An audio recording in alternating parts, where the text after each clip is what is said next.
His legal team filed a letter asking the judge to compel prosecutors to reveal the names. A nationwide recall of meat and poultry products that may be contaminated with listeria has now expanded to nearly 12 million pounds. This expanded recall now includes ready-to-eat meals distributed to U.S. schools, restaurants, and major retailers, according to federal officials. At least 147 people have died following the explosion of a tanker in Nigeria, according to the country's National Emergency Management Agency. The petrol tanker exploded after the driver lost control in the town of Majia, located in northwestern Nigeria. A Seattle police officer was caught on body camera footage risking his life to rescue a man from train tracks with only seconds to spare, officials reported. The Seattle Police Department released the video on Tuesday showing the heroic efforts of the officer and his colleagues.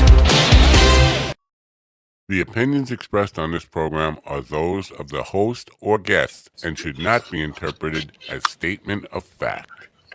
Independent fact-checking operations are encouraged. Could we get a coffee in here, please?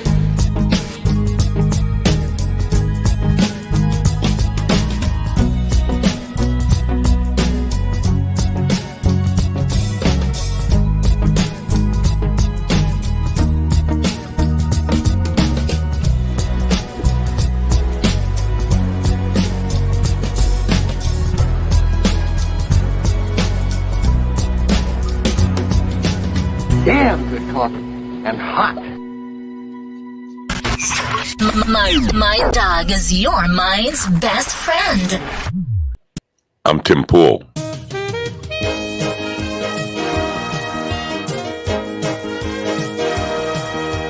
My dog is your mind's best friend.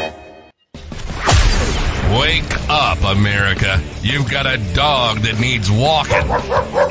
That's right, sunshine. Just put on a big pot of strong coffee and get ready to type your little hate mail with your opinions about Kumbaya and flat earth and stand-up comedy. You want stand-up comedy? Well, we've got sit-down comedy. It's time for Coffee with the Dog. You make me laugh. I'm Tim Pool, and I don't make anybody laugh. Me and Ben Shapiro.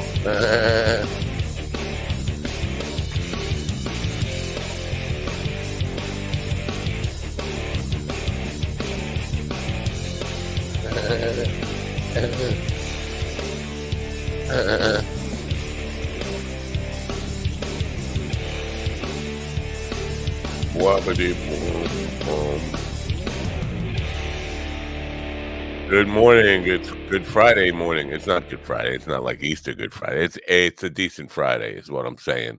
It's October 18th, 2024.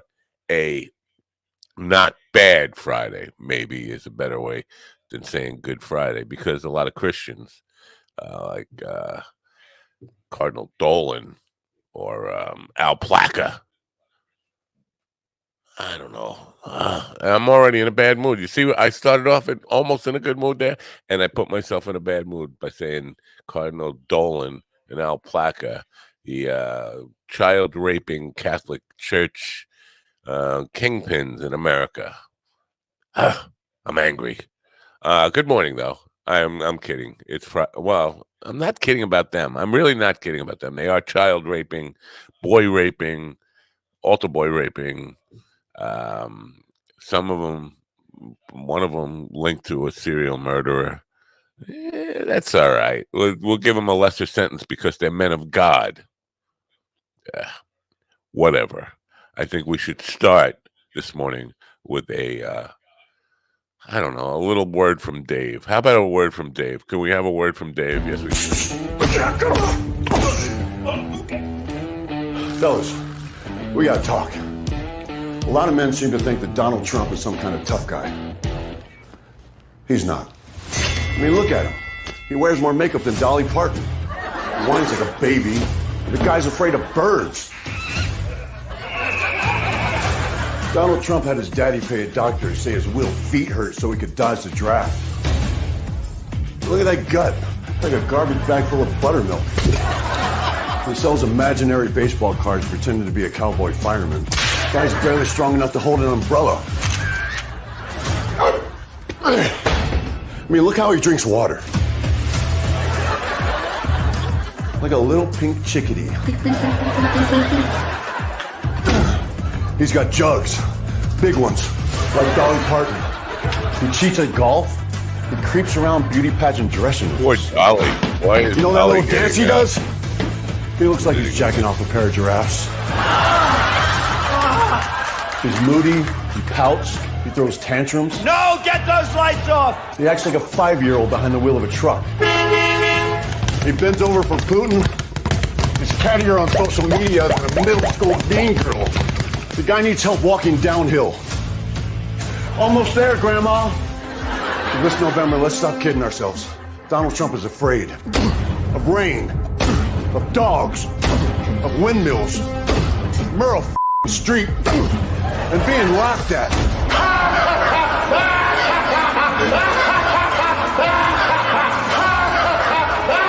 Isn't it past your jail time? But mostly, he's terrified that real red-blooded American men will find out that he's a weak, tubby toddler. Mommy, take me home. Mommy, I want to go home. What's wrong, tough guy? Did someone grab you by the Why, you bitch. Paid for by guys who can still see the room. All right. I don't know who Dave Bautista is, but I like him. That has needed to be said for like 8 years. Finally, somebody, well, it's been more than that, probably forever, that had needed to be said. By the way, I'm Tim Pool. Welcome to the TRL, whatever it is.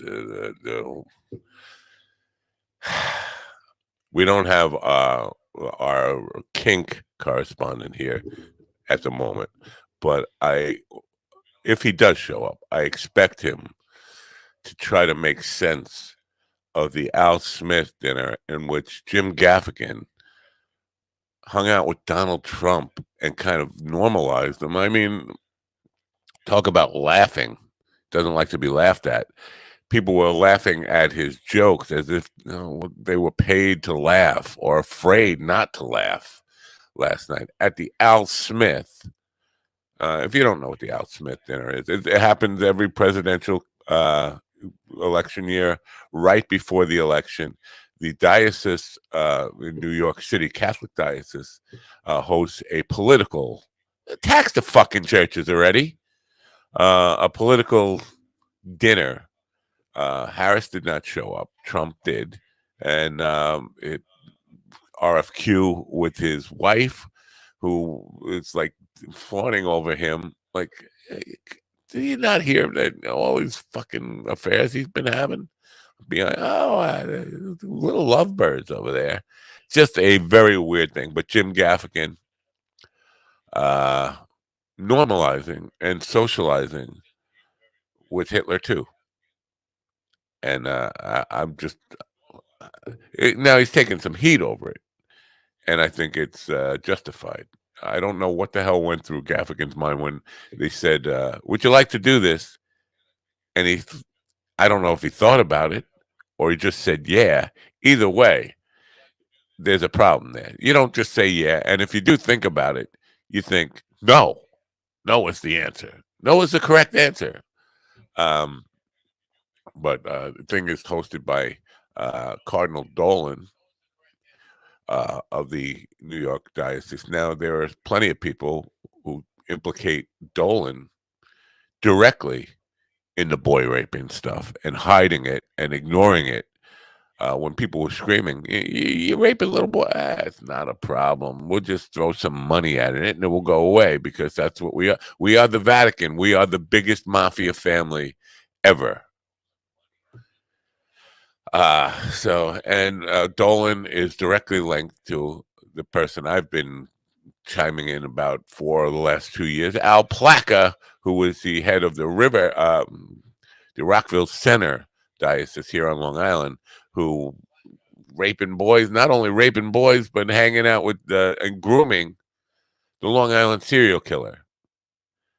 The Catholic Church is as evil as you could possibly get, and also powerful. And they are hand in hand with our dirtiest politicians ever. So good for her for turning down Harris. I mean, turning down the invitation to go there. Most candidates have gone in years past. I think she made the right call there. Jim Gaffigan, I think, made the wrong call. Anyway, I'm exhausted. I am exhausted. I just feel like quitting. I feel like quitting. Do you ever feel like quitting? But you can't quit. You just got to you got to plunge ahead. I mean, what would this world be without a fake Tim Pool doing coffee in the morning for you? Anyway, so I want to talk about Opus Clips. Opus Clips Pro. We are an affiliate, by the way. I don't know if you're aware. All these clips that I'm putting out all day long, all night long. You think I'm editing them? You think I'm sitting down and saying, in point, out point, blah, blah, blah. Nah. I just give it to Opus Clips. I say, find the moments that will get some traction on YouTube. And then I hit a button that says, find clips in one click. I think something like that. Edit clips in one click. Do something in one click. That's what it says. And like a Tim Pool. I'm sorry. It's just, I used to do Jordan Peterson and just come out. But now it's Tim Pool because of the hat. I'm shot, man. I'm shot. I am shot. And I should be shot. They should take me out and shoot me. Opus Clips. Yeah, Opus Clips. You want to get on Opus Clips. The link is in the description, but I'm going to run it in the bottom there. And then when we come back, we'll say hello to Steven and the other guy. I can't remember his initials, ABT something. And then we'll hopefully at some point see a hungover kink correspondent. Maybe not. Maybe he just can't make it. He celebrated his birthday just a little too late, or a day late, and is still a little drunk or something. Anyway, right now, learn about Opus Clips, will you?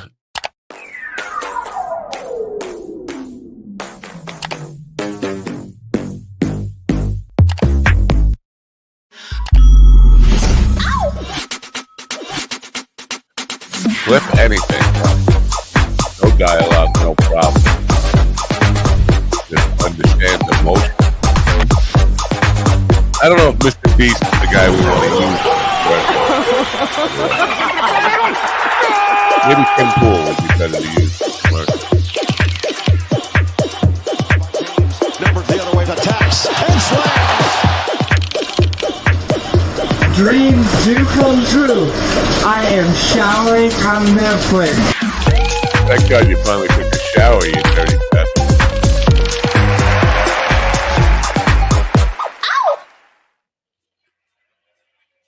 All right, that's enough of that, isn't it? Look at this fucking wheelchair-bound kid stealing my spot. You see this shit?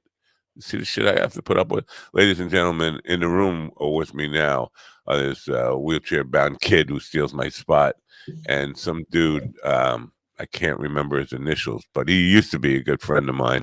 But today he will be replaced. Well, we'll have auditions today. We might not make our final decision on who will be my best friend for the next 37 years while I just rot in the ground. But say hello to Steven, the sitcom Ortiz, and good morning. Somebody with initials or something. An IA. No, initial. I don't know. The guy. It's IOU. Mr. IOU Fenderson. Good morning, America. MindDogTV.com. It's almost Halloween, and you know what that means. Only 73 shopping days till Christmas. This year, after we elect the first openly female president, give someone a gift from MindDogTV.com. The site should be back up by then. No. MindDogTV.com. Support your local mercenaries and enjoy the suffering. I have to buy a new hosting service. If it doesn't get done this weekend, I'm going to buy a whole different new hosting and finally fire these Vietnamese. In honor of Ron Kane's birthday, we should all fly our lingerie at half mast. So, yeah, I can do that. Hold on, give me a second. Oh, did you see how bright it is? Yeah, hold on. He's got to go take his bra off. Did you get that bra from Dolly Parton, by the way? No, these belong to my wife. Wow. So you married Dolly Parton. Good for you. Did she come with a theme park and billions of dollars? You think I'd have a bad? You think my comedy career would suck that badly if I had that kind of access to money? See, now right. Steven's got Dolly Parton, the black bra. I think we're a little backwards here. Come on, Matt. Right, go get a bra. Go ahead, Matt. Let's put our bras at half mast. I don't have. Go get one of yours. Go get one of yours. DD, I love how we have opposite bras. I love this a lot. I'll show you my tits. Yes, it's like negative. It's like a negative. You're white. I'm black. Your bra's black. We're like negatives. We're like yin yang bras. Yeah, we're the yin yang bras, bruh. We're the yin yang bras, bruh. Bruh. Wow. I thought this was bro comedy, not bra comedy. I did not know. The bros love the bras. So I was off by a letter. So, bruh. Now, do you guys have any? You guys have any thoughts on the? Do you have any thoughts on the Gaffigan video? Gaffigan showing up at this whole thing, this Al Smith dinner, and you know what? Here's how I feel about Gaffigan. Okay, he's very much his own person. I don't really feel like he's one of those guys that goes with the trends of things, you know. And I think he's just kind of making a check, making the best of it. Well, how is that making the best of it? Showing up. I mean, there were no other comedians there, and everybody in the room was a shitty person. And that doesn't mean it's not a bias on one party or the other, because there were people from both parties there. Everybody in the room was just a shitty fake person. What's the upside? Why making the best of what? How's that making the best of anything? I mean, I'm not Jim. I don't know. I know it probably doesn't help anything by hanging out with Trump, and especially in this current climate. Trump. Forget Trump for a second. Cardinal Dolan, a boy raper, the chief boy raper who ever lived, is holding a party. I'm inviting you. Would you like to come? Okay. Yeah. No, I forgot about those guys. So if that's the case, no, then no. Yeah. But is that company a whole lot different than Donald Trump, though? Yeah, I think much different. You just don't want to hang out with him either. No, that's what I'm saying. So I mean, either way, I think he made a bad choice by hanging out with these people. Then, in general, right?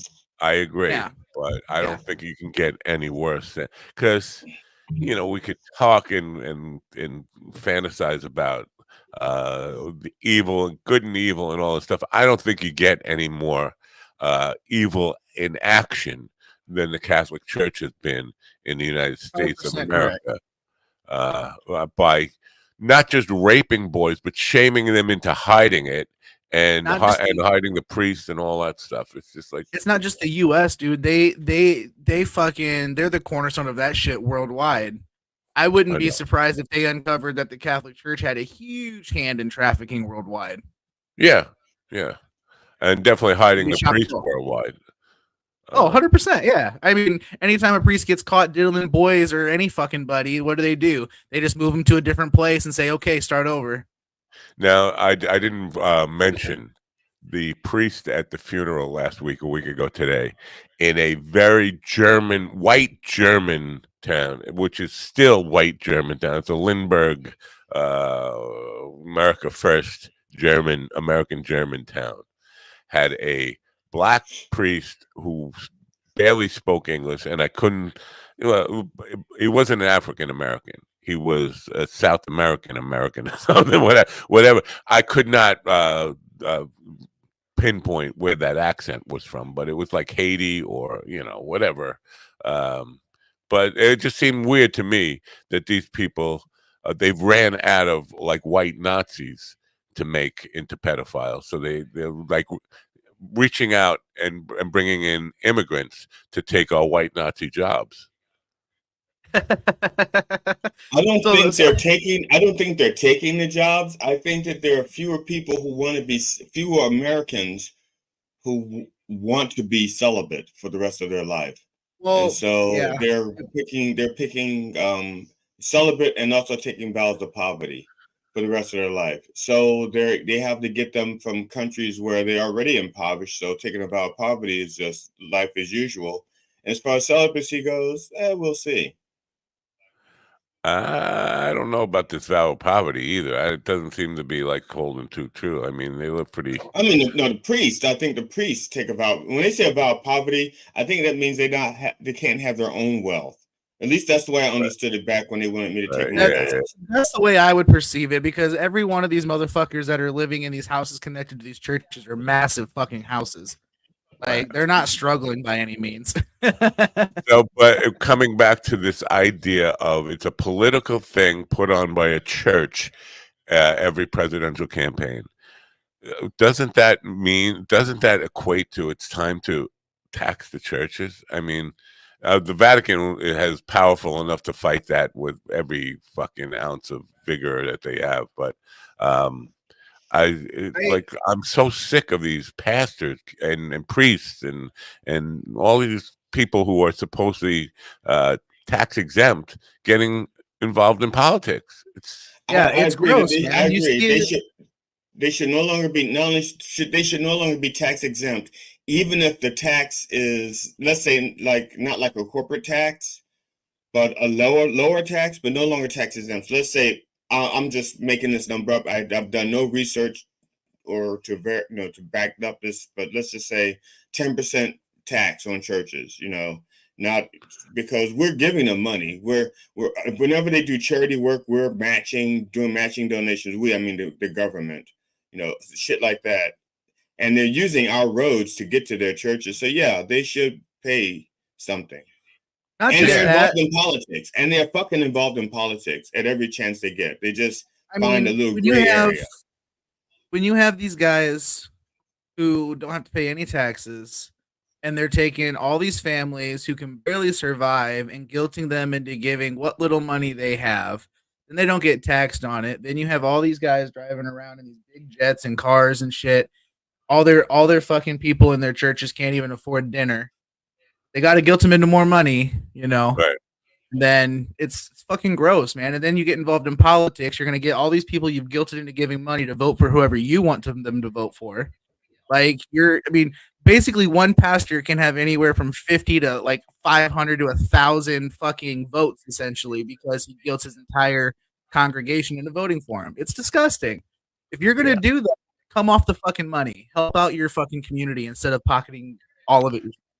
Now, all this party, this Al Smith party, it's across the country, but I think it's not irrelevant that on the same day, the Los Angeles diocese got fined $1 billion for being kitty rapers, and they'll cover that. That's how much money they'll cover it easy. It's like cash out of pocket.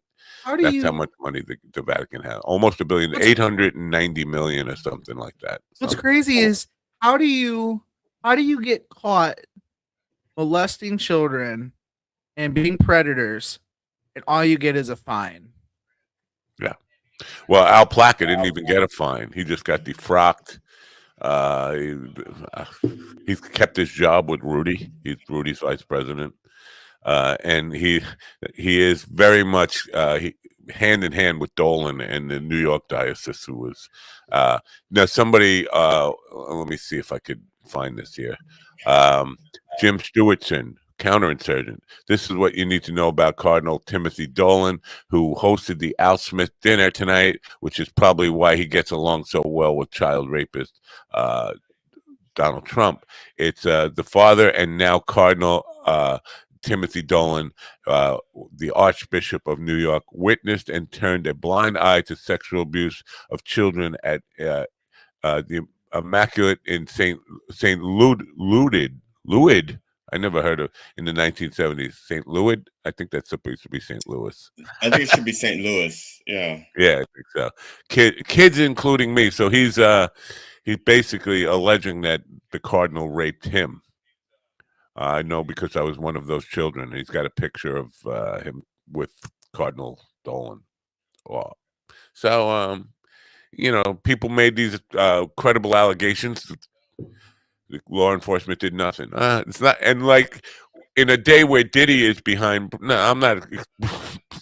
I'm not excusing Diddy in any way or condoning what Diddy, but he's in jail for the same stuff that these guys are credibly accused of, and nothing for them. Well, actually, hold on. Diddy isn't accused of child molestation. He's just accused of being a sexual predator and trafficker.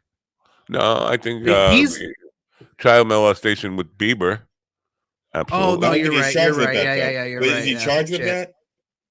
I don't think he was charged for Bieber though. I think he was just charged with the other things. But regardless, I mean, yeah, the fact that Diddy's in jail, but all these guys are just told, just give us money. It's cool. Right. Now, he wants to know a list of his victims. This is what going to Diddy now. He's asking the prosecutors for a list of his victims. Don't you know who you diddled? What do you need us to tell you who you diddled? I wonder if they're like, hey, let's ask for the list. It'll make it sound like you don't know who these people are because you didn't do it. That's the only thing I can think of. I think why else would you ask for it?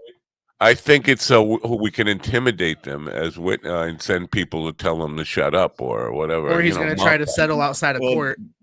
Yeah, both of those answers. And if he can show that where some of those people say they were there, he can say, well, and prove that he wasn't there, he could probably lower some of the counts. I'm just saying, so I think it's like it's like a is it a potpourri or a plethora or a grab bag? A spaghetti. He's just, spaghetti at the wall. See what sticks. I think is that an Italian slur, a slur on Italian Americans, your spaghetti. It sounded like it. It sounded very racist towards Italian Americans, and frankly, I'm offended. Wow, the two of you are so fucking self-centered. No, it's a Chinese slur. They're the ones who invented spaghetti. Whoa. Why are we self-centered? I'm not Italian. Thinking it's all about you guys. It's about Chinese people. They're the ones who invented spaghetti, not the Italians. They just took credit for it like every fucking thing else. If the Chinese invented spaghetti, then why does spaghetti look so out of place with other Chinese ingredients? Yeah. No. Really? Yeah. Absolutely it does. Chinese invented pasta, not spaghetti. They invented spaghetti, and they invented machamul and mayana and now you're just being offensive on purpose. Oh yeah. Well, South Americans are responsible for the Wu-Tang Clan. In your face, black guy. Oh yeah. Well, my people invented bada bing, bada boom. Whoa! How'd that feel, Matt? Just, if I could, the opinions expressed on this program are those of the host or guest and should not. See what I'm saying? See what I'm saying about that? Yeah. What I'm saying? Yeah. What's the matter for you? What's the matter? What's the matter with you guys? All right. I want to share something with you guys from my Twitter feed this We're morning. podcasting here. There you go. If everyone in a state wants something, go ahead and have it. So if everyone in Alabama wanted slavery back, you'd be okay with that? Sure. If everyone in the state wants it, go ahead. Why do I give a shit? Why do I give a shit? Beyond the fact that this is 1933, first they came for the Jews. First they came for the black people, and I was not black person. So I was okay with it. They rephrase that question: if everybody in Alabama wanted to enslave little blonde-haired twinks, is that okay? But if you listen to what she's saying, and the question was if everybody in Alabama wanted slavery to bring it back, and her answer is if everybody in Alabama wanted it, sure, because that would mean the black people in Alabama also want slavery, and they also didn't say who they'd slave. So if everybody, I'm just saying, if everybody in Alabama wanted slavery, who then it should.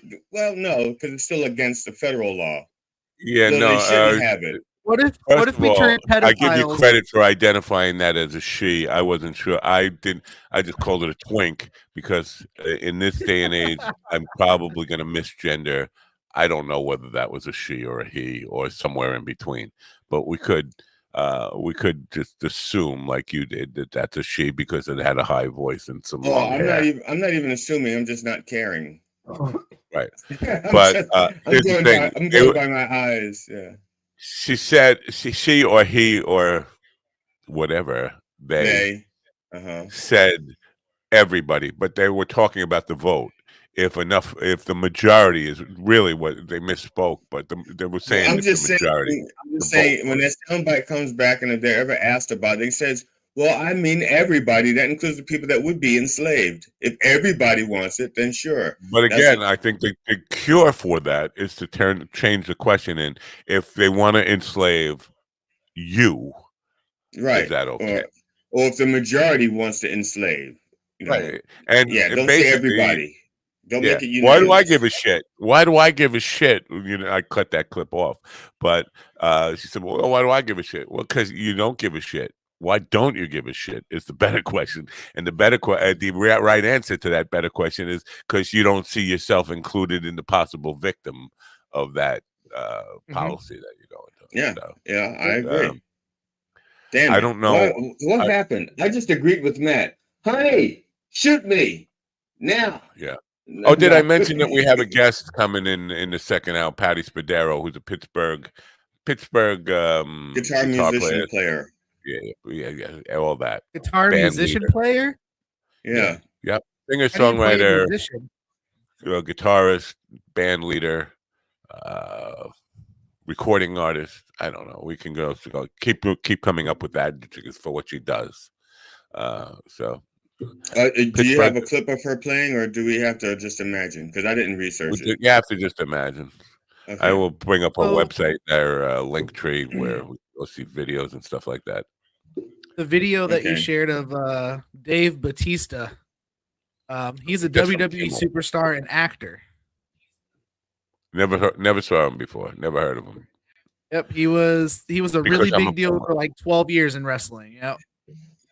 All right. And he was in Guardians of the Galaxies. Also in Guardians of the Galaxy. 1, 2, 3, and a couple of the Marvel movies, Endgames, and he was in probably 7. I think he was in 6 or 7 Marvel films total between Guardians, Avengers, and a couple like little things they did here and there. Yeah, and the character that he plays in the Guardians in the Marvel, I love his character. It's hilarious. Drax is awesome.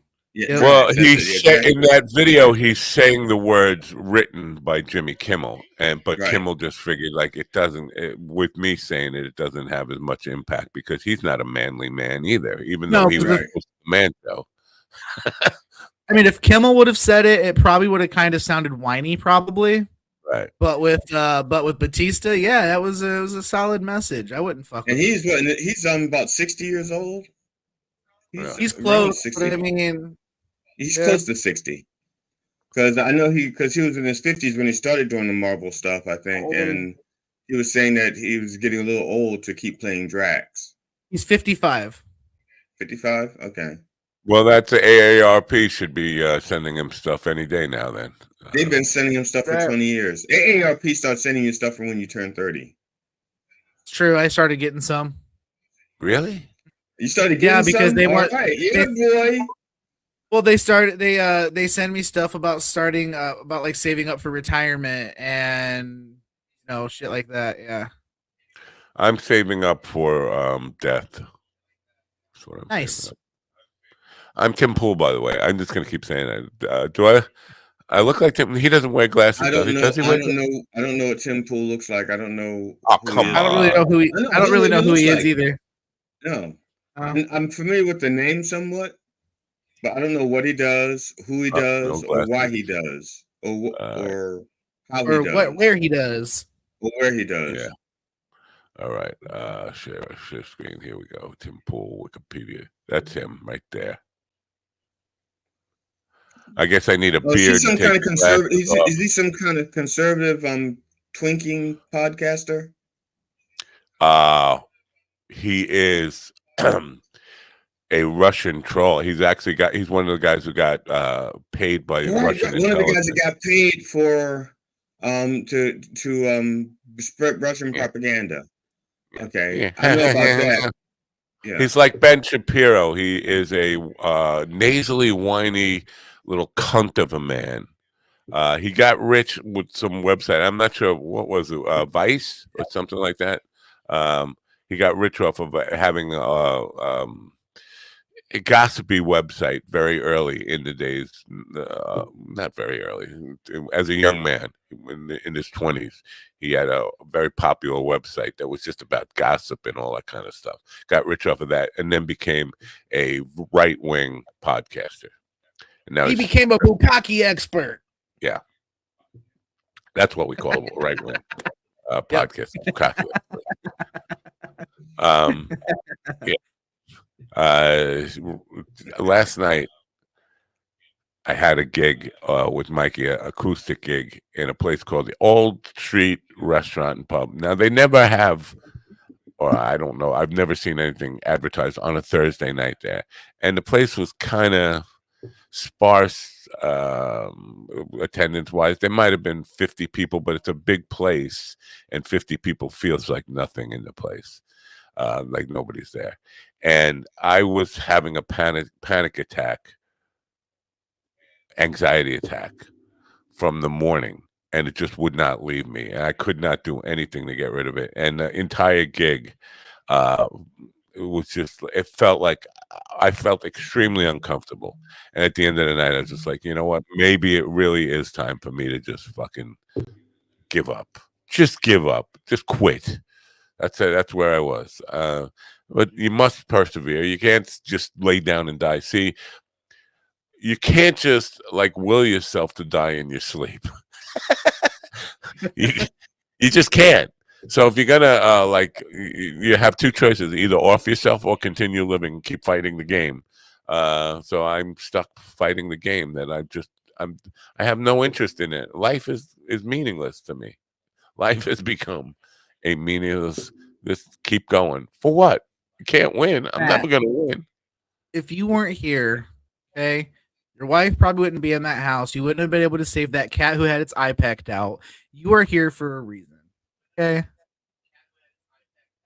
No. Did you save the cat? Who saved the cat? Which his cat? wife, but by proxy by him. Which cat? There are lots of cats. The cat with the cat that had the Oh, eye that cat. Let's just say that cat. He's on the roof. You know that joke. Oh no, that's not good. He's about to be How's thrown mom? off. How's mom? She's on the roof. That was. Oh no, that's terrible. That's terrible. I love that though. I don't know why. Well, here's the lesson in that. Don't fight with a fucking chicken. Chickens are dinosaurs that just kind of right. That's what I was saying yesterday. They're little fucking T-Rexes. Don't let them around your pets. It's terrible. Well, they're not your pets, but you know what I'm saying. I called my local chicken expert, and I said, "Have you ever seen a chicken?" Colonel Sanders? Chicken? Huh? Popeye? Popeye or Colonel Sanders? I can't do. I can't expose my sources. My chicken expert does not want to be publicly named. Let's just call him my chicken. It's a black guy. It's a black guy. Why? Why would you assume it was a black? No, it's actually the furthest thing from a black guy. It's a guy who has a black friend to prove he's not racist. And no, it's not me. He's the farthest thing from a black guy. He owns a business. Yeah, he's not a black guy, but he's a chicken. Business with good credit. And my question to him was, did you ever see a cat fight a chicken? Oh yeah, a cat will take a chicken apart. I mean, a chicken will take a cat apart. He said he's seen chickens like totally disembowel a rat. Like they just like. Well, yeah, that doesn't surprise me. They're related to vultures and shit. I mean. But he said even a friendly chicken will see an eye, And it was because telling him about the chicken took the cat's eye out. He said a friendly chicken, even not looking to hurt something, will see an eye and think it's food. They go for anything shiny, and so the gloss in your eye. He said that he's held a friendly chicken in his lap, and it went for his eye. So apparently, this is a lesson for you. If you have chickens, don't let them near your eye. Is that why they say if you choke the chicken too much, you'll go blind? If it gets near your eye, don't choke your chicken. Yeah, don't choke your it's chicken. Funny. I was at this lady's house who had a chicken refuge there, and I mean, she even like in her bathtub, she had a bunch of baby chicks because it was too cold outside, and so it was warmer inside. So she brought them all in, and she had some golden. I think they're called golden Seacrest chickens. Oh my God, they're so gorgeous and affectionate. I mean, I put my arm out like this to reach for something, and one of them jumped up on my arm and put its head on my shoulder and just stared up at me. And I stared back with its head right here. And if I did not know that they were fond of eye pecking, if I had known, I wouldn't have let it get that close. But its head was like right here. And it was, and really, for the first time in my life, I wanted to take a chicken home as a pet. And not as dinner? You know, I said to my wife yesterday, I said she's the only person on the planet who says chickens are cute. But obviously, we found another one. I think they are the ugliest fucking thing. They only look good in a bucket with 12 pieces. That's the best. This chicken was really. It was the coloring was beautiful. The face and the eyes. I'm not really a cock admirer either. So this was a hen. It was a. They both have peckers, man. It was really. No, hens don't have peckers. Beautiful. Yes, they do. Right there on the front. I've seen it. I've seen it. That's a bill. No, they peck. Well, whoa! You just said it was a lady hen, but then you call it Bill. Yeah, it's really fucked up, Matt. You know what? This is disrespectful. I'm sorry to all the hens watching. I'm misgendering, or whatever I'm doing. Misgendering farm animals. Welcome to Coffee with the Dog. Yeah. But so. The response yesterday was just like for the gig was just so fucking lame. We were background music. I hate being background. That's the most uncomfortable thing. Now, you guys, DD, maybe you can understand background music. I don't know if you've ever done that, but in comedy, there's no such thing as background. You're either there or you're not there. No, there are such things as background That's comedy. Not true. It's not the intention. But I've been at bars where you're performing and they still have like the televisions on and sports going on, and I literally watched. I was performing. I was doing a 90-minute show, and there was like maybe 60 people there. 30 of them were sitting at the bar with their backs to me, with the sound off. Now this time the sound was off, and they were doing closed caption, and they were watching American Gladiators, but they were laughing at my jokes. And it was that was like well, so laughing bizarre. at your jokes means that they're at least paying attention, and you're not really background because when I say background music, they're not paying attention at all. Like I had this exact experience 2 months ago at Fort Wayne Comedy Club. Nobody showed up for the show. 0 people showed up for the show. So the guys drove like a day to get here.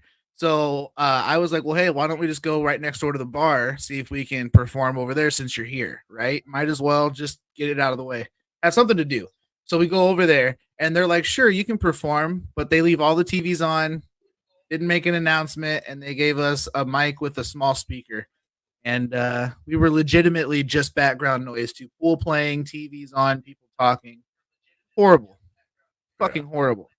I hate it. But they did turn the TV off. That was right behind me. They turned it off, which I like. I would say leave it on so that when the home team does something, at least the audience will cheer, and you could imagine they're cheering for you. Yeah, right. That would have made. Yeah, that would work. Of course, it was a Met game, so they would have been booing. But that even booing would have felt better than just like ignoring me. Shots fired.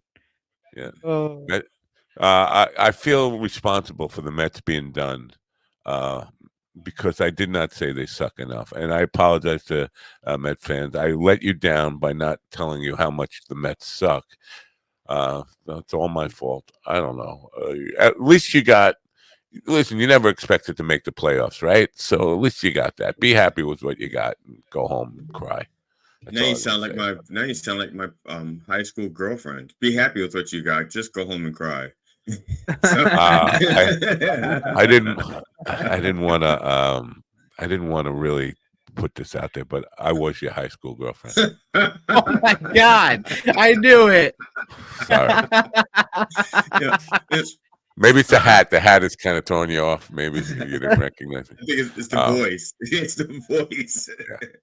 Matt looks like he knows how to make a really mean mocha choca frappuccino with extra foam. See, now I thought when I got the picture of the lamest fucking cocktail I ever saw in my life, I might not make it this morning. I'm thinking, what a fucking pussy, man! I know. I saw that. And I was like, did that come with the fucking tampon? What are you drinking? A fucking Metropolitan? Because there's an eyedropper of vodka in your little cunt.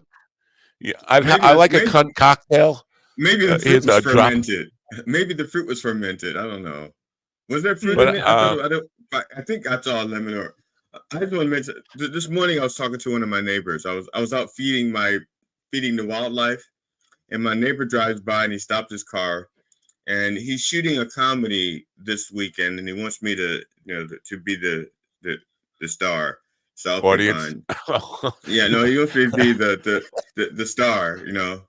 In this video he's shooting, and so he was driving by my house, and he wanted to touch base real quick, and so we were talking, and we started talking about riding our bikes together because he keeps inviting me to ride bikes, but I was not up to his level. They like to ride like 15, like he rides like 10 or 11, 12 miles, and then my other neighbor rides like 30 miles a day. And I'm at the point where if I do 2 miles, I'm happy. And so, but then I did that Alaska thing, and I rode the 8.5, 9 mile tour, and I felt pretty good. I felt, okay, I can keep up. So I was telling him, I said, I feel like I can keep up. I didn't realize that that I could do that. And he said, well, the weather's getting bad, so I'm going to ride my bike in the basement. And so I made a comment that I thought was cute. I said, so do you have to move all your furniture? I know that he meant he had a stationary bike, but he didn't say that. He said, I'm gonna ride my bike in the basement. So I said, you're gonna move your furniture? You have to move the furniture? So I said, so you got to move all your furniture? And he looked at me and he goes, just so you know, as a point of reference, I don't laugh on the inside. So he wanted me to know that I don't laugh on the inside? You mean I don't laugh on the outside? He was just telling him he's not funny. I don't laugh at all. I'm not a laugher. And I started to laugh. And he says, just so you know, I don't laugh on the inside. And I started laughing, and he goes, so we're clear? I said, yeah, that wasn't fun. He goes, okay. Yeah, no, just to be clear, I laugh at shit that ain't funny. But now I would say this. I can do probably 10 miles easy on a stationary bike at the gym, or even in my living room. My wife has a stationary bike there. In this neighborhood, I can't do 2 blocks without having a fucking heart attack. It's all just like extreme hills and stuff. So I can't do it at all. So yeah, I have a lot of hills around here. But my thing was, to be honest, and I didn't own up to this. I just don't want to ride out there by myself. And I think part of it is because I live in a neighborhood that is not exactly black friendly. Once I leave my neighborhood, see, when I ride the 2 miles, I ride. That's my little neighbor. That's my neck of the woods. As soon as I go past the stop sign, I'm entering Trump country. I don't mind driving through it with my car, but riding by it with my bike and with all the hills, I'll be winded. And if somebody starts some shit, I'll be too tired to even have a snappy comeback. They would like say, "Hey, what you doing around here?" And I'd be like, "Give me a second." Wow, dude, I got a smart ass comment as soon as I catch my breath. So. Did you? He has a hill that takes me about 2 minutes to get up. I take my chair out. I do about 1 mile to 2 miles every day in my chair. And there's this hill that's about 3/4 of a mile away, and it takes me about 5 minutes to get up that hill. It's horrible. It's fucking horrible. Yeah, I got one of those hills that the first time I rode it on my bike, when I went up to the top of it, I was so exhausted that I was so happy to see the guy's house with the Trump signs and the AR-15 signs, because that meant I was almost home. I was never so happy to see his house in my life. I was like, oh, it's the racist house. Hooray, yay, I'm almost home.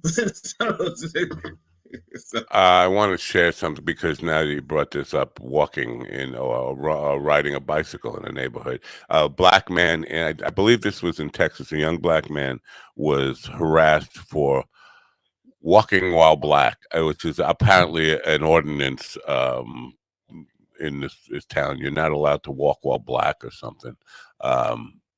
So let me just share this, if I may. Is this a sundown town? No, it's still light out. Nigga done brought a team out here.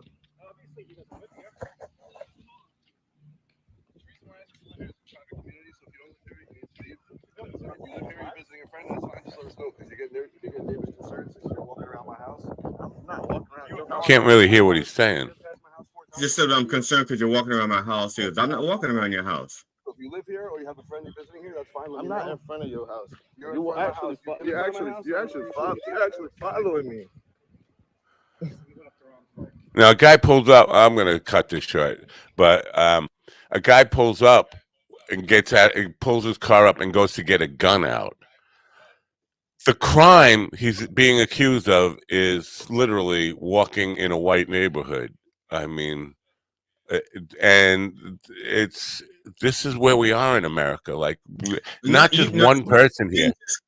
No, it's not. This is where we are. This is where we've been, because it was like that when I was a child, and I'm in my 60s. So it's not like this is where I disagree. There have been neighborhoods where that has happened, but in my life, there has been at least one or two people who would come out, white people who would come out and say, this is wrong, don't do this.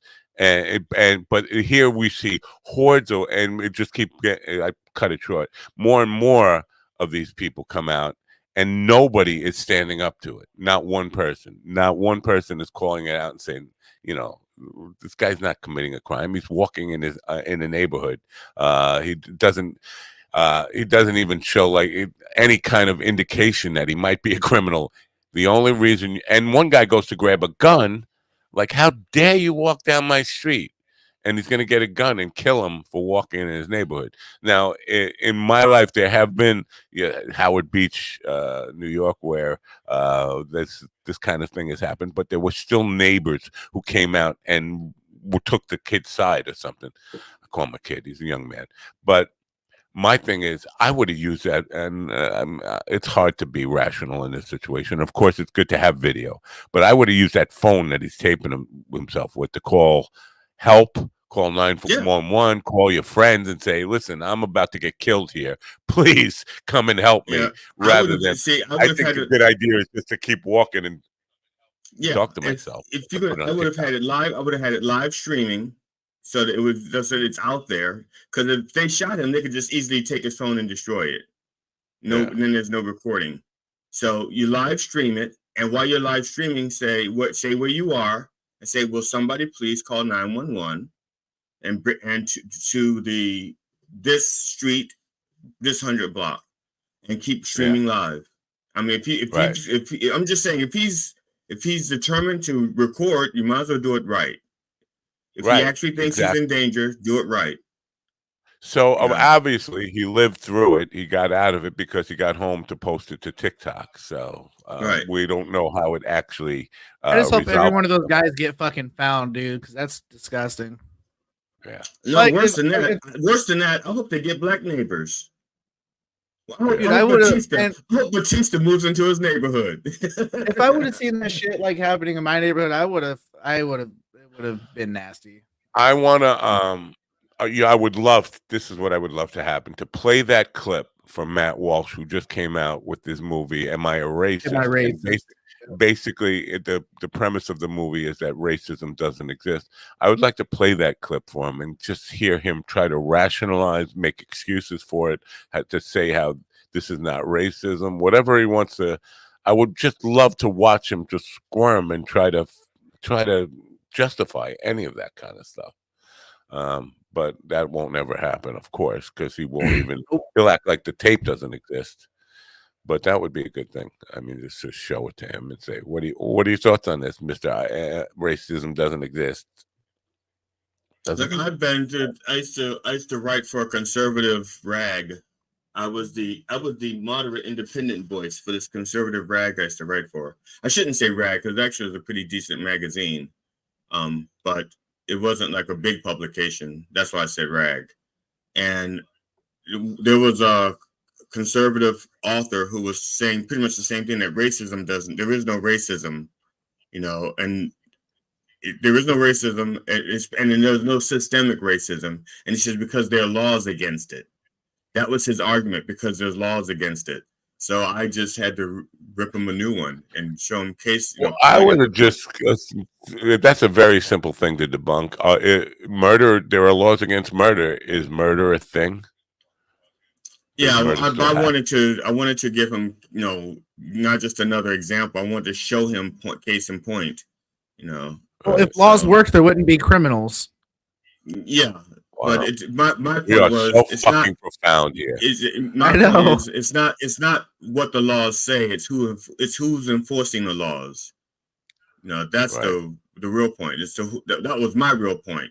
I accept everything that you guys have said, but the route I took was, it's not what the laws say. It's who's enforcing the laws. And I ripped them a new one, and then challenged them to, please come back at me. As a matter of fact, years ago, I used to make these posts, and I would challenge anyone. I said, anyone who can prove me wrong, I will give you $100. And in the 1 year that I did that, no one could prove me wrong about any of the things I brought up. No. Hey, I just want to say, breaking news. I'm wrong about the Los Angeles. It wasn't $890 million. It was $1.5 billion. I don't know why I thought it was. I could have sworn in the news I think it was Alan Edwards, who said $890 million yesterday. I'm going to put the blame on him, but it's actually $1.5 billion. That's a lot of that's a lot of raping. That's a lot of boy raping you got going on there. So yeah, I don't know. This is why I'm so sick of this fucking world. I really am. I mean, it just seems to get more evil and more dark every fucking day. And I feel it completely helpless. We can talk about it all we want. Nothing is changing for the better. I really need this election to get over with. Matt, if I could make a suggestion. Yeah, make a suggestion. Wait, let me get the suggestion box ready for you. Okay. Yeah. The next time you go out shopping for a wardrobe, get yourself a hat with the dreadlocks attached to it, because this hairstyle that you got here is really disturbing. It's so shiny. It's black and shiny. It looks like you greased your hair back. It looks like you have all this black hair and you've greased it. It's shiny? I see a light and there's like a shiny part. It looks like it's a part. What shine are you talking about? No, I think you're talking about the headphones with the shiny. The headphones. That's the headphones. The headphones go left to right. This shine is going forward to back. And you're not gonna be allowed on my skate park. You're not allowed on my skate park. Yeah, so it looks like you got one of those wet look hairstyles. You're not allowed. You're not on my skate park. I'm calling the police. We have a black man on my skate park. Matt looks like he's about to go tag the nearest wall. What do you mean? What do you mean? What like a street artist. I don't know what that means. A street urchin. Yeah, tagging is spray painting. That's what they call spray painting. We call it graffiti interfacing property. Yeah. They call it tagging. Always keep in mind you have to translate to boomer before you speak the words. Because I don't know. Yeah, because Matt, when you say tag to Matt, he thinks of skin tags. That's how old he is. He doesn't. We go tag you and say, "Why would you do that to somebody? That's mean." So. Who was our guest yesterday? I forget already. Did we have a guest yesterday? Was that the optimistic? Oh, yeah, the Lieutenant Colonel Jason Pike. Now, okay, yeah. This is what in the YouTube AI, there's an AI tool for YouTube that helps you tag your videos. And in Jason Pike, I clicked on his name, and you put it in that tool to suggest AI tags that go with Lieutenant Colonel Jason Pike, and it came up Teresa Orlowski, and I was like, that's a familiar name. Where do I know that name from? And so I Googled the name, which I really regretted instantly, because it turns out she's an 80s European porn star. And she just kept coming up over and over again as associated with Lieutenant Colonel Jason Pike. I'm not suggesting that there is any direct, but YouTube is suggesting that there is a direct. He did overseas. And he never said that he didn't do porn. And he's not a bad-looking dude, so I mean, who knows? He maybe. Hey, slow down with that, Mister. I'm not saying I would screw the guy. I'm just saying that he's not a bad-looking dude. You wouldn't screw him because he looks like a top. He doesn't look like a bottom. No, he just looks like an older me, and that's weird. Right. That's what it is. It's projection. I don't want to fucking future me. That's gross. I just couldn't wrap my head around because this idea that he would be, because she'd probably be like a grandmother, like you're talking early 1980s European porn star. And she wasn't a kid. She wasn't like young. She was probably MILF age, I don't know, 30-ish then, at least according to the pictures that came up. So that would make her at least in the late 70s, early 80s right now. So, that's just like a weird thing, like to be associated with a porn star. Good morning, Mr. I drink. Can I have a cunt cocktail? Whatever you drink there. Yeah, how was your Cosmopolitan? That was a it was good.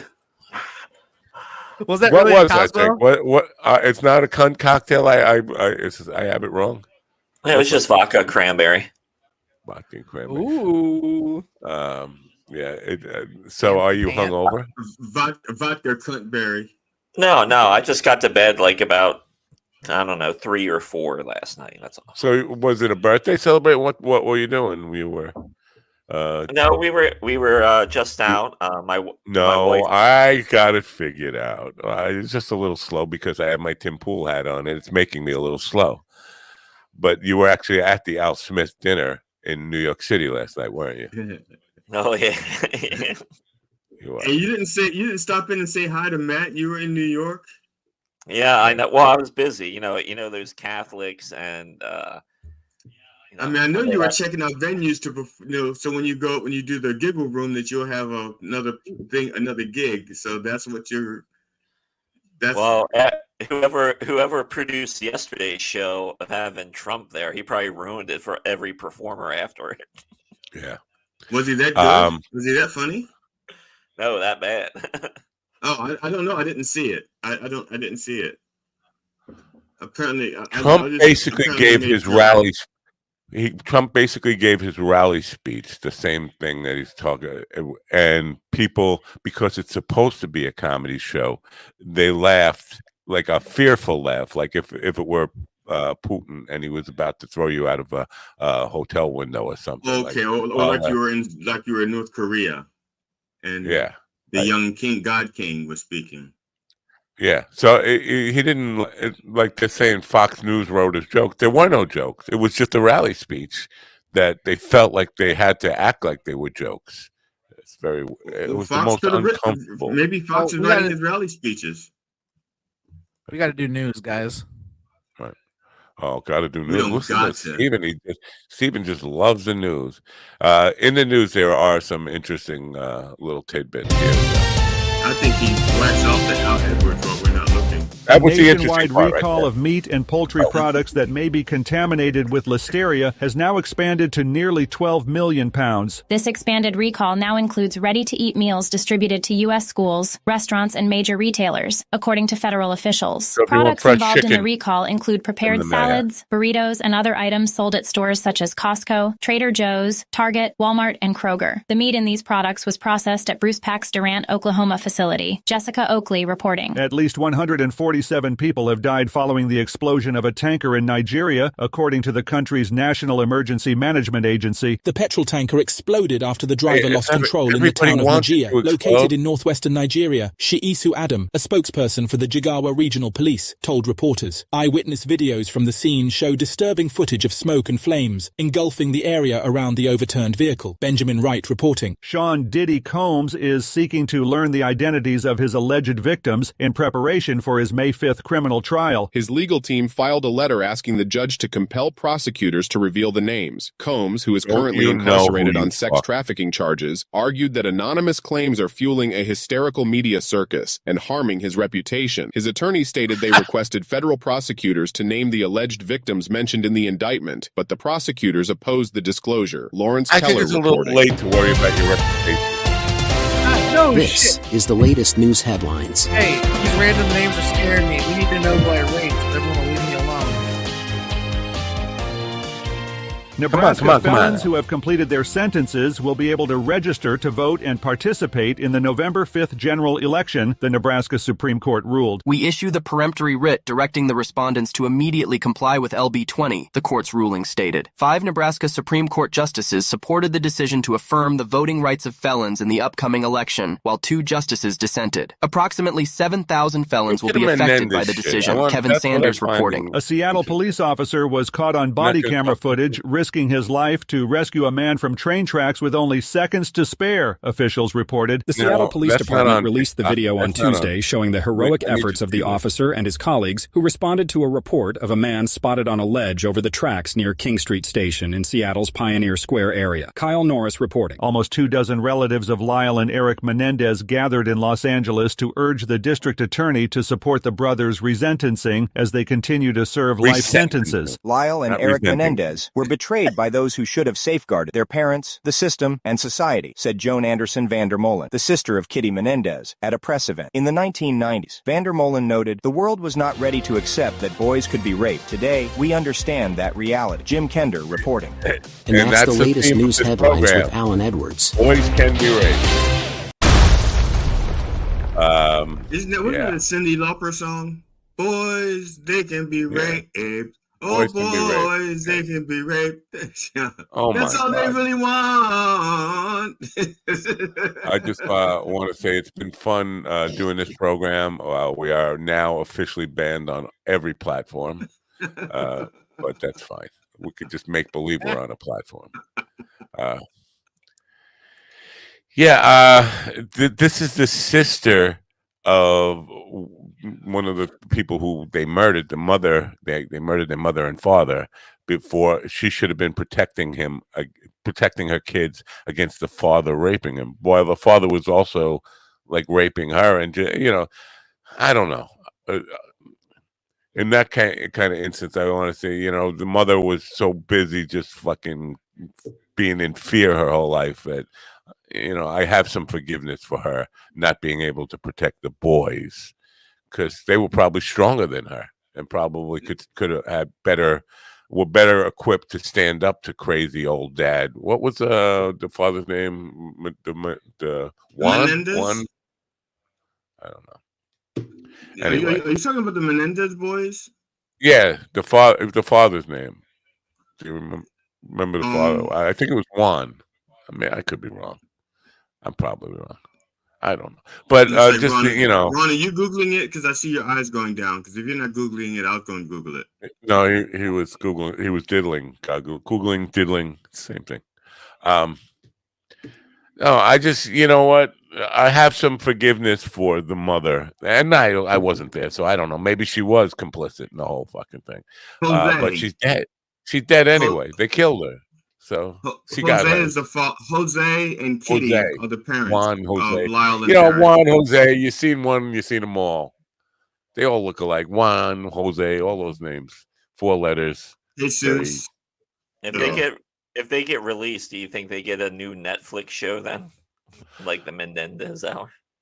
I think they get I think they get a comedy special on Hulu. I don't think they should be released. Not that they should be. It's weird. I think if they get released, there is almost 100% chance that they end up fucking boys, raping boys. Almost every victim of a pedophile who gets raped, anally raped by an older man, ends up doing that themselves. I don't know. You want to release them into the general public, knowing these are prime, and who knows how many times they've been raped. I'm laughing at that like it's funny. It's not funny. Stop it. How many times they've been raped where they are. But I just think you know, these are prime candidates to do it again. And I don't know where I don't know how you make up for a wrong like that. We just chalk it up to, you know, let's just fucking call the asteroid in to take out the whole planet. And that's how we make it right. Yes? No. Yep. I'm sorry. I still have. I've realized that I don't have much of a life, but what little I have, I'd like to keep a little longer. Yeah, me too. How much longer? I can see Steven saying that. I don't know. How much longer do you think you should get on this planet, and why? You say I might not have much? You are not. So basically, you are like that person who was saying, "Why do I give a shit? It's not me." I mean, as far as when you ask me how much time do I think I have left, according to the actuary in 2012, the actuary sent me a letter and said that I had 300 months to live. So what they didn't say was how long a month the months were, you know, because are these like 30-day months, 31-day months, 29-day months, 28-day months, 27.31-day months? Because there's a bunch of different months, you know, right. As far as, but they also did not say how many of those months would have been on life support with tubes. The whole, you know, could have been all of them. Like, yeah, you got 300 months to live, but 299 of them you're gonna be hooked up to a machine and just you're gonna have a tube in every orifice. Right. Well, I'm just saying. So that's, you know, as of July or August 2012, I had 300 months to live. So but how many of them are good months? That's what really matters, isn't it? If they're all shitty months. Wait, what's an actuary? Don't you have the Google? Don't you have the Google? You have the Google. I guess I could have Googled it. You don't have to Google. It was a thought. It just popped out. Sorry. Yeah. Wait, you think that joke? I'm reading the chat room right now. GD commented, "Not bad. How was the delivery?" He said, talking to Chuck Schumer, that if Harris loses, that he could be the first woman president. It depends on how he says it. That's what I'm saying. It depends on how he says it. It's just in the delivery, not the journal. It wouldn't be funny anyway. But Roseanne has already. I think you can say it in a way where it'd be funny. I really do. I think it depends. Say it in a way that's funny. Oh, I wouldn't say that. It's not one of the things I would say. You know, like I wouldn't steal one of. It's not like I wouldn't steal one of. It doesn't matter who would say it. It's in the delivery. You just said it's just all in the delivery. We're waiting for delivery. It's in the delivery. Like I have a rape joke that I don't think anybody else can deliver like I can. So I deliver it as funny, but other people deliver it and it's not as funny. You know, right. I'm not sure if you're aware, but Roseanne Barr, who is a huge Trump supporter, has already said that Trump is the first woman president. I don't know if maybe he hasn't heard her say that, but she definitely said it. She's on video saying it on Twitter a couple of weeks ago. Ron, did you see the Dave Bautista video from earlier? Yeah, I've seen that. Yeah, I've seen that yesterday. Yeah. Okay. Yeah, and that needed to be said a long time ago. Let's be fair. It's not a Dave Bautista video. Dave Bautista is it's a Jimmy Kimmel video. Yeah, I did not know that until after I decided to air it. Oh, this is a Kimmel piece. Yeah, I mean, I'm not a Kimmel fan, but that video was pretty good. I think that's fair use because that made its way around all the news outlets and shit yesterday. Good. It did, yeah. That's why he put the big Kimmel watermark on it. We are. It probably didn't make it to Fox. They probably just showed the picture and talked about it and said, "But they probably Batiste, Batiste slammed Trump, and you should boycott all of the Marvel movies." And then all the Marvel fans that are still conservatives went, "Fuck yeah, sure, no, So. Looks like our guest is going to be a little late. It's she's got 24 seconds to actually show up on time. Oh shit! That means you know what that means. I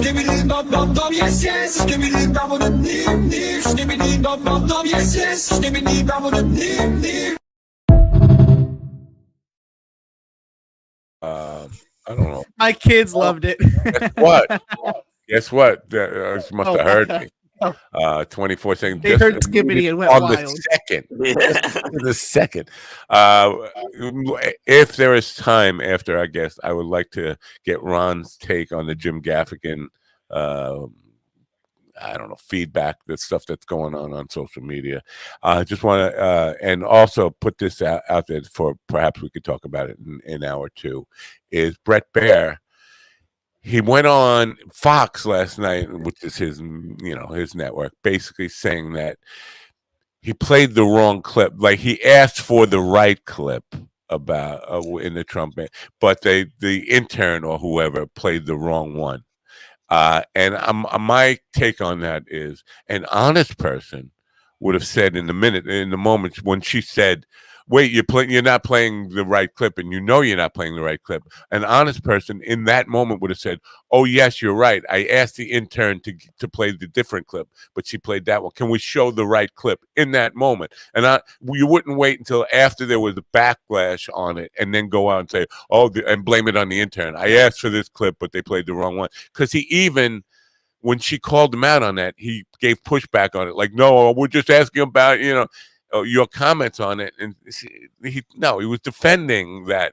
So none of that, it comes off, I'm sorry, it's Brett Baer. And also, in addition, they have, during that interview, they played one of Trump's commercials live for free and then asked her to respond to it. Okay.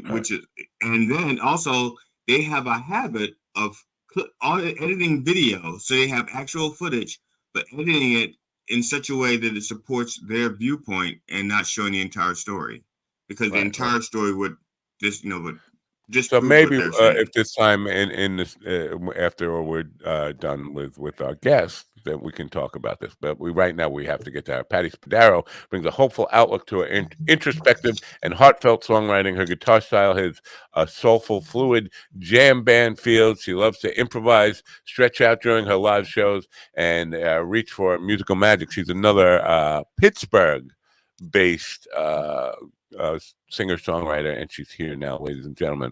Welcome, Patti Spadaro. Hi. I'm Tim Pool. I'm just wearing a Tim Pool hat for today. I don't know why. It was cold here this morning, but thank you for being here. Hey, thanks for having me. So now, you write all your own material, you front the band, and you are the lead guitar player. Is that correct?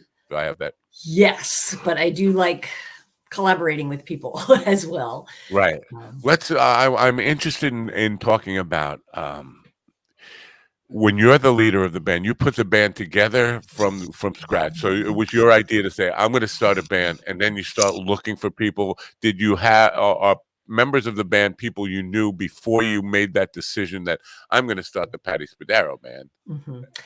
Were they people you had already had in mind, or did you audition people? And tell me about a little bit of both. It's kind of gone through changes over the years, and started out just some people getting together, jamming a little bit, and saying, "Hey, this is working. Let's book a few shows." And kind of took off from there. The drummer, Eric Kurtzrock, I've been working with him a long time, and we recorded our latest single in his studio. He's got a home studio, really nice setup there, Blue Door Studios. And then Cheryl Ann Hawk, who sings with me, I've known her for like 15 years, and we've kind of played on each other's projects here and there and done shows together here and there. So she joins me when she's available. Otherwise, it's just me doing the singing on this latest single. I've got a couple other women singers joining in on Glass Shatters, the latest single. And again, you know, friends, people I've played with before in different situations coming together. Have you ever end up hating each other or a bad break? Because Timothy B. Schmidt, the bass player from Poco and then the Eagles, has one of his quotes is, "Every band is on the verge of breakup at all times." And I have experienced this so many times in my 45 years playing in bands that it just feels like everybody has to go through this. Even at some point you are best friends, but then something is going to happen, and it just gets ugly. It's like a marriage, trying to stay married to 5 people at once. Right, exactly. Yes, and like I said, we've been through personnel changes. So yeah, we've gone through a little bit of that. People butting heads over things, whether it's creatively or just different, you know, well, I want to go in this direction and you want to go in that direction. So I wouldn't say I hate anybody, but there's definitely been not in this moment, but there are moments. Right. Who knows what tomorrow will bring? Yeah, believe me, you know, tensions and frictions, and my life is filled with regrets over how we ended up being not friends over things that were just differences of opinion about where music should go and all this kind of stuff. It's crazy how that can happen. Sometimes it was over business though, and the business stuff is more understandable where somebody feels you got cheated out of something or that kind of stuff. But generally, that doesn't happen unless that means you've at least had some success to be fighting over. Right. Exactly. Now, I have a question real quick for you, Patty. This it's kind of a long question. Okay, a little background. I'll take a break. Okay, y'all, you 2 guys can go take a break. I gotta go out to my skate park. Okay, yes. I'm sorry. So, during the 80s, a friend of mine who was a really good bass player, he couldn't get through all the noise in the music industry, so he put together a band with all women backing him up as a gimmick.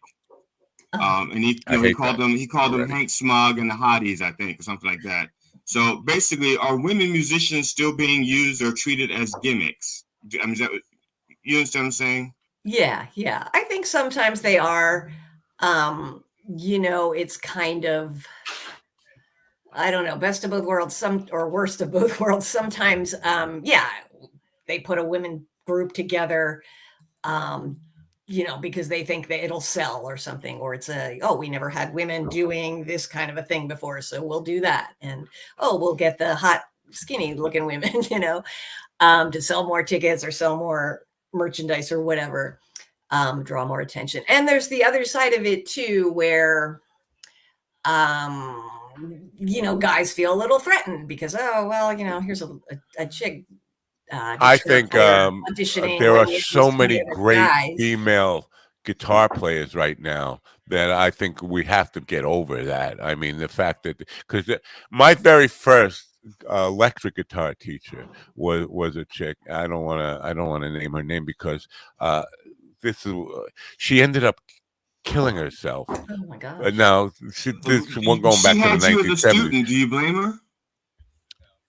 No, she ended up killing herself over this idea of you know how in comedy it's always a female comedy. You have to say female comedian. You just can't say comedian.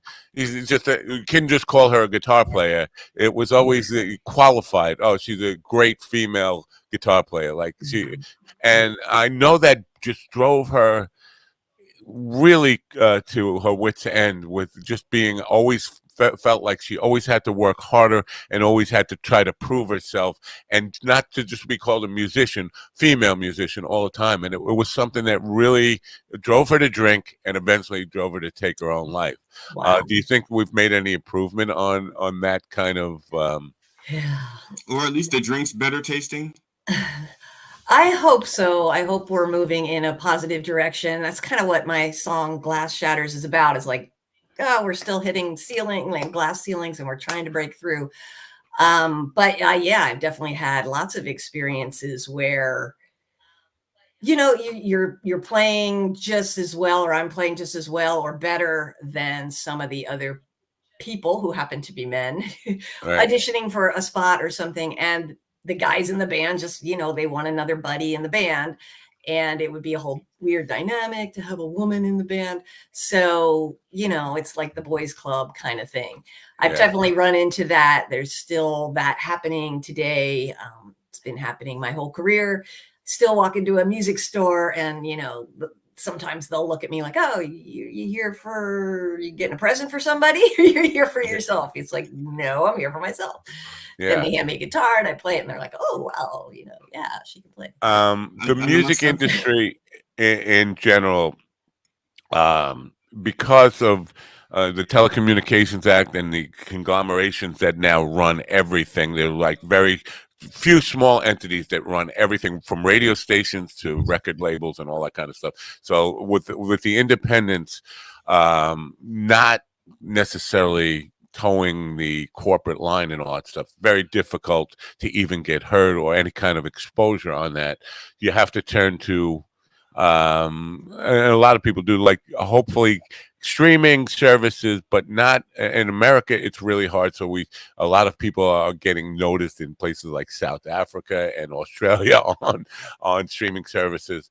And I get inundated. I still put out music and I get inundated with people who I can get you 5 million streams and basically want to sell me listeners. Like, what the hell is that? Like, you talk about the frustrations of just trying to get your music heard by consumers and people who say there's no good music because they're too fucking lazy to go and look for it. And I understand how hard the work is on Spotify. If you're going to go look for something you like, you're going to get 10 million artists that you don't like first, and that can be really frustrating. But the frustration of getting heard, if you could speak to that. Definitely frustrating. You can put music out there and nobody hears it. You put it on all the streaming services and then you have to promote it in order to get people to even be aware that, oh, there's a new song out there. And yes, there's a lot of people now who are trying to earn money off of independent musicians. So, hey, yeah, like I'll get you streams if you pay me so much money.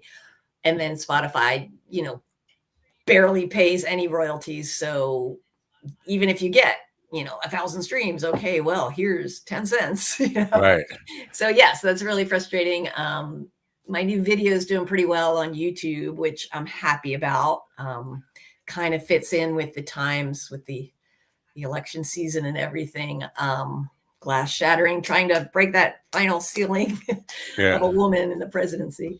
But so that's doing pretty well. But yeah, like it's even I got an email today like, hey, be in our magazine feature. You'll have to pay us to be included in this magazine article. And it's like, well, no, you should be paying me.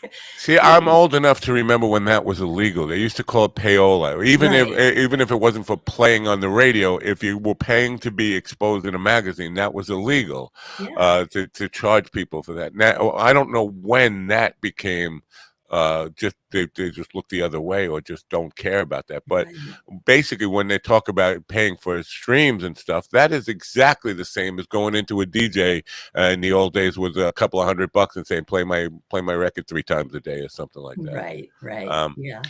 Any temptation, and this is where it gets really it's a difficult thing for an artist, temptation to try to make your stuff more commercially viable before you're actually done writing it. Like, how do I make this art more commercial in any way? And I'm not sure that that's a healthy way to approach art, but we're human, right? So you have to have some temptation to do that, or no, or never. Yeah. Ever. Well, I just try to make like the best representation of my song that I can. So without like spending a fortune, like I could, you know, jet off to LA and hire the best producer and maybe make it really pop and that kind of thing. But, you know, I'm self-financed, so I don't have, you know, I'm not going to spend $40,000 to go do that. But so, you know, working with the people that I work with, I try to find people who are really good at their craft, good at what they do. We have a good, you know, working relationship together and can spend a lot of time and take our time and tweak things. And, oh, I like this. Oh, I'm not so crazy about that. Let's change this part. Let's brush up that part. We could probably do the vocals better. Let's do them again. Just trying to make the best representation of what I can offer so that people will enjoy it. It's not just, I'll throw anything out If there. they find it, they will enjoy it. If they can find it. Yeah. But, I try to still be me at the same time. So, well, we're helping. I just want to say that we are helping people find it. The links are in the description. There's 2 separate links there to a website, pattyspadero.com, and the link tree. Both of those are in the description. They're scrolling across the screen right now to make it a little bit easier to find it and appreciate it. In the recording process, are you producing yourself, or do you work with a producer? I've done both in the past. My latest stuff, I'm just me and my drummer kind of producing it together. Yeah. I have a question when it comes to writing songs, and I'm saying this because I have a minor regret. Okay, when I record and when I write, I'm sort of a Nazi. You caught that, didn't you, Stephen? You caught what he just said there. A minor regret. A minor regret. Yeah. When I record, we don't care what you did with minors. We're talking about music. When I write music, and when I perform, when I recorded in the studio, I was something of a Nazi, and I knew that. And so, because of that, I forced myself to be open to other ideas because I know how closed off I can be. And one of the ideas, so do we. I'm sorry. So my keyboard player, there was one song that changes time signature for the bridge. And my keyboard player just says, why don't we just keep it all in 4/4? It would be, the easier for the drummer was new. He said it would be easier for the drummer to do it and it might be more poppy. And I said, and I was being open and I said, okay, fine. Yeah, sure. And then we did it. We recorded it. We mastered it, pressed the CDs. And the whole time I'm thinking, I really, like the time signature change. That made the song different. Now it just sounds like every other song. 10 years later, the keyboard player says, that suggestion I made about the time signature change, I was wrong. We should have left it in there because that's what made the song unique. So I'm just saying, have you made a little give and take on something, and then after it's pressed or made into a permanent record, had a regret, and which one was it? Before you answer that, let me just make a note here. That is the first time GD has ever uttered the words, I was wrong, but it was in the context of somebody else saying it to him. So I was wrong in I was wrong in giving in. I should have stayed in Nazi. Twice. Then he's got the correct context now. Okay, I'll have to say. Yeah, I don't know if I can think of specific examples, but definitely there's that give and take and changing things up, and I think I should have kept it that way. And maybe Glass Shatters I had it a little bit faster, and the drummer's like, let's slow it down a little bit. So sometimes I listen to it like, it could be a couple clicks faster, but it still grooves. It feels good, so. Who knows? Second guessing ourselves. You know who Adam Neely is? The name sounds familiar. He is a bass player, music theory commenter. He's got a channel on YouTube where he teaches music theory and music production and this kind of stuff. And 2 days ago on Twitter, he was talking about time signatures, and he said all music is 4/4. And while I understand what he means by that, like you can count anything in 4/4 if you choose to do it. It was a confusing statement. CD reminded me of that when, just because you're changing time signatures doesn't mean the audience has to feel it. They could still feel it as 4/4 if you produce it in such a way that it still feels 4/4. Again, I don't know any consumers who are not musicians who are sitting there counting that. Wait, was that 7/8? Money, Pink Floyd. Nobody sat there and said, "Hey, that's in 7/8 time." Wow, it's all 4/4 to the listener. Yeah, well, I don't think the average person might not pick up that there was a time signature change, but they might Right. just feel, oh, something feels different there. Yeah, you wouldn't notice that at all if you're not like actively looking for it. Even musicians who are just passively listening are not going to like necessarily pick that up most of the time. This all sounds Chinese to me. So yeah, to the average person, we ain't gonna know No, shit. you're thinking of spaghetti. I love spaghetti. Yeah, I have a song like that. We're going in 4/4 for a while, and then we switch to 3/4 for like the instrumental part, the solo, Right. and then it comes back to 4/4. But it definitely does give it a different vibe right there.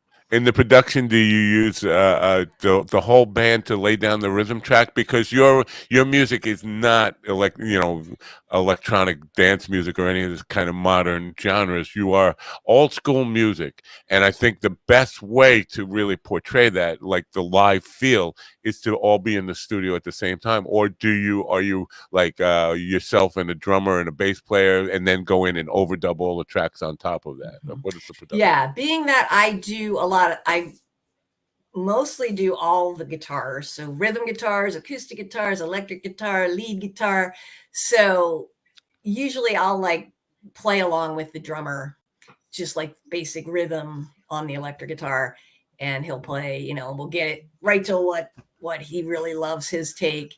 And then we might go in and oh, well, it would sound better if I had used a different amp, or if it would sound better if I, did something different right there. So I might redo my track, or we might like it and keep it. And then I'll, okay, there's the solo. I'm going to put a solo track on top of that. And then I'm going to sing on top of that. The bass player may be with us when it's me and the drummer, or we might put him in separate, depending on, if he's there and if we have somebody available around. I've done both ways. I've done probably like 10,000 recordings, and that's not an exaggeration either, with just myself in a room with machines or different instruments, and like trying to play everything on it. I've never found that satisfying, but as a control freak, or sometimes just not wanting to get into the discussion of how, or I'll try to explain my vision for what this is. It's just simpler for me just to lay it down, even though I'm not really a big fan of my playing on certain instruments. But I find if I could have my dream band record something in a live situation, that is preferable to me. I just prefer to have everybody in the same room doing it as live. His dream band are 9 Matt Nathos. That's his dream band. Actually, no. My dream band would be quite the opposite. My dream band would be me sitting on the couch while I could name certain musicians, drummers, bass players, guitar players that I would hire. The problem is I can't afford them, triple scale people generally, and the time is money and all that stuff. And by the time it took to get my vision out of great players, I'd be broke. I'd be, selling my house. Patty, have you ever been performing live and you play a guitar solo that even surprised you? Like you're playing, he's like, holy shit. And then you have to relearn what you did, I've never done that. So were you able to like relearn it? Did you have a recording to go by, or were you able to recapture the moment? Because sometimes it's actually the crowd or something that just drives you to push into a gear or a scale that you hadn't used, and all of a sudden it's like, fuck, Yeah, absolutely. I love when that happens. If we're lucky, somebody's recording and I can listen back. And there have been times when even in the moment, I didn't maybe even realize it. And then I'll listen back to a recording and be like, oh, wow, that was really cool what I did right there. I have to learn that back. And sometimes I record that way too. I'll, just let it roll and do, 20 or 30 takes or something, just to kind of, really explore and be creative and see what comes out in the moment. Sometimes that's better than sitting. And sometimes I'll sit down and write a solo, which is cool too. But I like that kind of, or sometimes I'll merge the two. Oh, wow, I love what I did right there. Not so much what I did right before it. So I'm going to redo that part and then keep that part that really came out when I was just going for it in the moment. Yeah. Now you're out performing live. Yes, I haven't been performing as much lately, but that's kind of my goal, is to get back out, perform more often. Do you have to prostitute yourself? And by that I mean, when you're playing gigs, you have to play a lot of covers to slip in originals. That's what I call prostituting myself. It's like, in order to go out and play my original music, I have to play a whole ton of covers and stuff like that. Right. Yeah, it depends. There is a lot of that. Like, people want to hear their favorite songs. And it's harder to get people to come out to check out a new original, or somebody who's been around for a while, but they've just never heard them before, playing their own music, because they're not familiar with it. I'm confused at what happened, because even up until like 2005, somewhere around then, here on Long Island, and I don't know if it's the same in Pittsburgh, but here we had original music clubs, places that were, they branded themselves as places where you could go to hear up and coming, or not even established original music bands. Those all went under. The last one went under around 2005, and there are none left here. Are there any of those type of venues in Pittsburgh? We do have some venues like that. Actually, one is closing like this month, which is really a shame. They've been around a long time. Club Cafe. It's really sad to see that go. And that was all original. I don't know that any cover bands ever played in there. And it's closing, and it's really a shame. We lost the Rex Theater over COVID, which was a little bigger.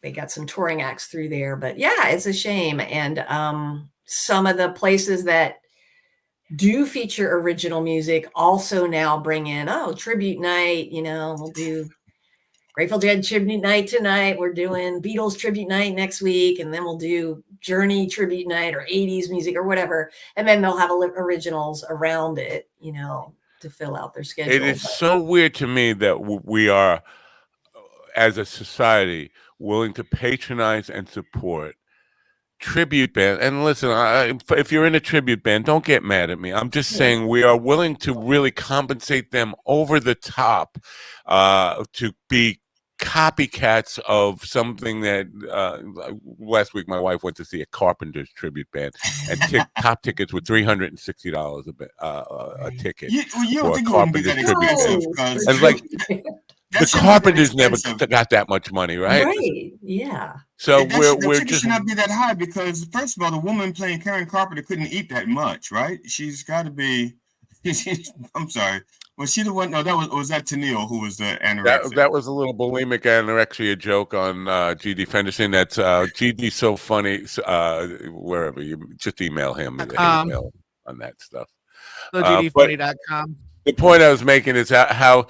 Because there are, it's not the economy. People will always say, "Oh, well, it's the economy." It's not the economy. We can pay $360 to go see a make-believe Carpenters band. We could certainly pay $20 or $15 to go see an original artist create something new and unique. So, and the fact that those clubs did thrive for a while, there was a consumer base. Whatever killed them, it was not the economy. It was lack of I don't know, kind of encouraging people to really seek out good art and just like all go for this, the lowest common denominator of what passes for art. It's hard to really wrap your head around, but yeah. And I do, sometimes I'll go and play with a friend's band or something, sit in, and I love some of those songs, they're, I grew up with them, and they're fun to explore, maybe jam with a little bit, improvise a little bit.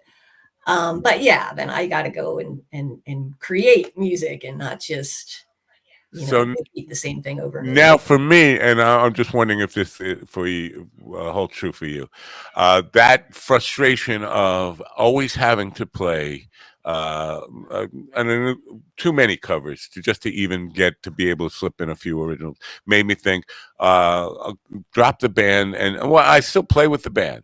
But my main stuff now is doing duos, solos, and things like this, and even house concerts. If I get a chance to play original music for it, but it's not the same. Obviously, you know, it's not the same feel, but it made me kind of seek out alternative types of gigs.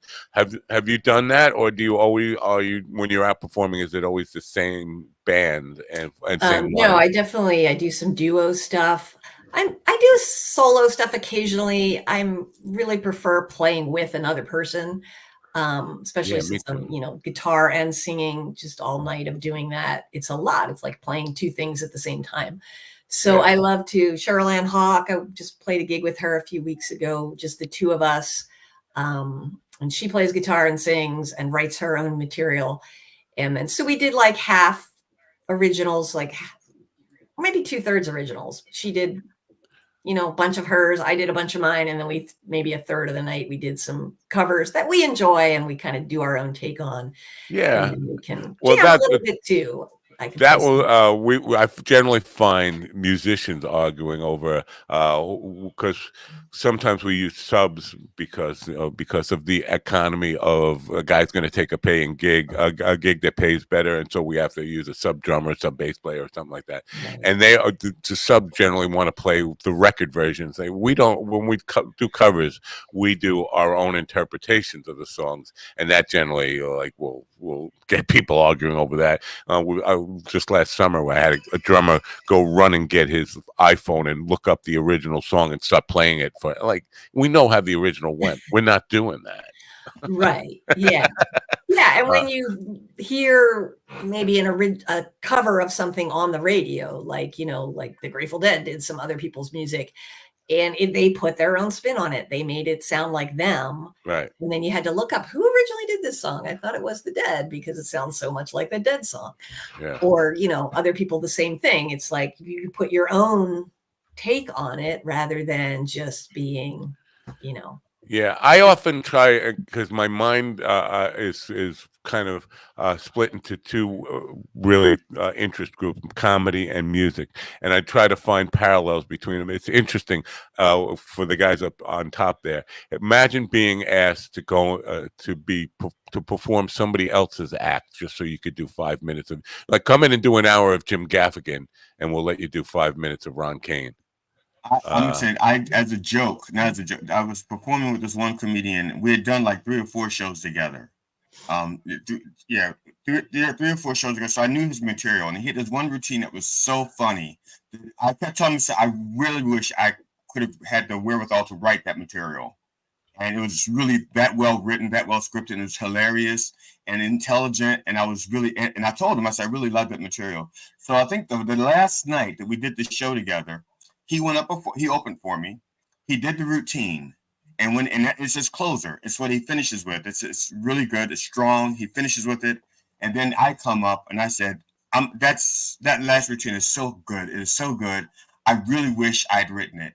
And then I started to do his material, that routine. Oh. And as you know, and he knew what I was doing, and he was the only one laughing. He was in the back laughing, and for 3 minutes I did that part of that routine, and the audience was looking at me like, "What the fuck is he doing?"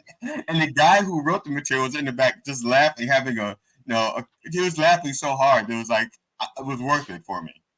Yeah. Well, good for Kevin Hart. I'm glad he took it like a good sport. Kevin Hart never anything that fucking funny or good. Look at Ron. He's looking angry. I think because I said 5 minutes of Ron Kane after Jim Gaffigan. He's really upset about that. Well, no, I was just remembering. I've heard that story before from GD, except he always cuts the part out about how that guy took his own life after the show. Well, that's now that's not funny, but that's why I don't do it anymore. But since he died, when he died, he did leave me the joke, so it's okay. I can use it if I want.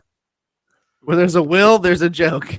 Right. That's now, right. Patty, in performing lately, and I'm going to, because I know GD is going to get upset if I start talking about a specific individual here. But lately, there's been a whole lot of stuff in the YouTube communities for musicians and stuff about the use of backing tracks for not necessarily like for live shows, but live shows where you can't afford to put on a string section or horn section and all this kind of stuff. More and more people are using backing tracks. Would you ever do that, and have you done that? I have not done that. I really like to,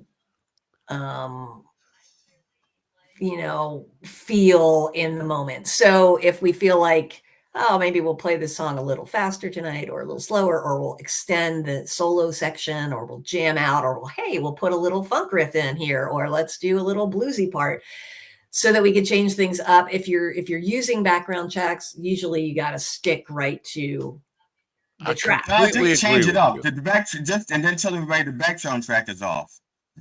But even I think we get turn it off and turn it back on.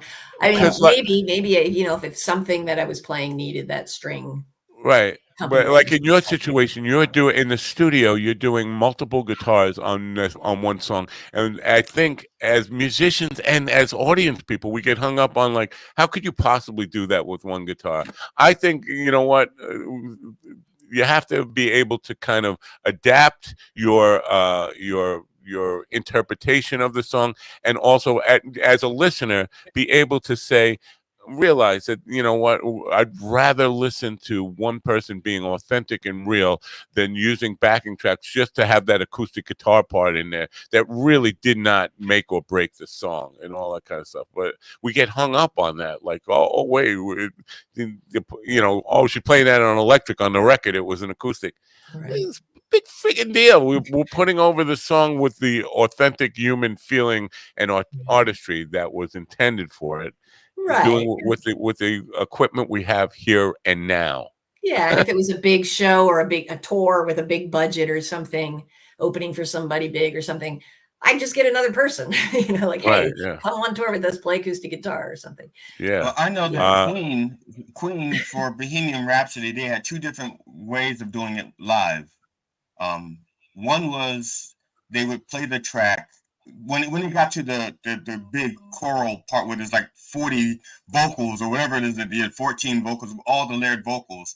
One version is they would just play the track and they would like mime to it, like they were doing. And then I think they walked away from that and they just started doing a video of them with, the 4-shot classic video of them doing it. Right. And they'd walk off stage for that, play the video, and then come back on and finish the rest of the song. Which is a version I like that version than them faking it.